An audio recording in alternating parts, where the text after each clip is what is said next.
মহান আল্লাহ তাআলা বলেন, কোরআন নাজিল করা হয়েছে মানুষের জন্য হিদায়াত স্বরূপ এবং হিদায়াতের সুস্পষ্ট নিদর্শনাবলী ও সত্য মিথ্যার পার্থক্যকারী রূপে। সূরা আল বাকারা আয়াত 185। যারা আল্লাহর কিতাব তিলাওয়াত করে, নামাজ কায়েম করে এবং আমি তাদেরকে যে রিজিক দিয়েছি তা থেকে সৎ কাজে ব্যয় করে গোপনে ও প্রকাশ্যে, তারা এমন ব্যবসায়ের আশাবাদী যা কখনো লোকসান হয় না, যাতে আল্লাহ তাদেরকে তাদের পূর্ণ প্রতিফলন দেন এবং নিজ অনুগ্রহে আরো বেশি দান করেন। নিশ্চয়ই তিনি অতি ক্ষমাশীল, অত্যন্ত গুণগ্রাহী। সূরা আল ফাতির 29-30।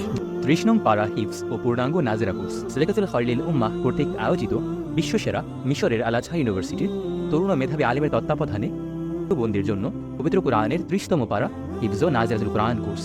আমাদের কোর্সের বৈশিষ্ট্য, বিশ্বসেরা মিশরের আল আজহার ইউনিভার্সিটির তরুণ ও মেধাবী আলেম দ্বারা পরিচালিত একজন কারির আদলে মশক, প্রতিদিনের পড়া প্রতিদিন আদায় করা, পূর্বের পড়া যাচাইকরণ, সপ্তাহে একদিন কেরাত প্র্যাকটিস, নারী ও পুরুষদের আলাদা ব্যাচ, নারী ও পুরুষদের পৃথক শিক্ষক শিক্ষিকা, 30তম পারা শুদ্ধ উচ্চারণে মুখস্থকরণ, প্রতি সপ্তাহে সাপ্তাহিক পরীক্ষা, মাসিক মূল্যায়ন পরীক্ষা এবং সার্টিফিকেট প্রদান। কোর্স ইনস্ট্রাক্টর হিসেবে থাকছেন বিশ্বসেরা মিশরের আল আজহার ইউনিভার্সিটির শিক্ষার্থী তরুণ মেধাবী আলেম মুফতি সাইফুল ইসলাম। আপনি কি একজন কারির মতো তিলাওয়াত করতে চান? আপনি কি 30তম পারা মুখস্থ করতে চান? আপনি কি উচ্চারণ তাজবিদ আরো মজবুত করতে চান? আপনি কি আপনার ভুলগুলো শুদ্ধ করতে চান? আজই পেজে ইনবক্স করুন অথবা প্রদত্ত নম্বরে যোগাযোগ করুন। আমাদের আসন সংখ্যা সীমিত, তাই দ্রুত নিজের অবস্থান সুনিশ্চিত করে নিন। রেজিস্ট্রেশনের শেষ সময় 6 জুলাই এবং ক্লাস শুরু 7 জুলাই থেকে। আমাদের আসন সংখ্যা সীমিত, তাই আজই রেজিস্ট্রেশন না করে এই সুযোগটি হাতছাড়া করবেন না।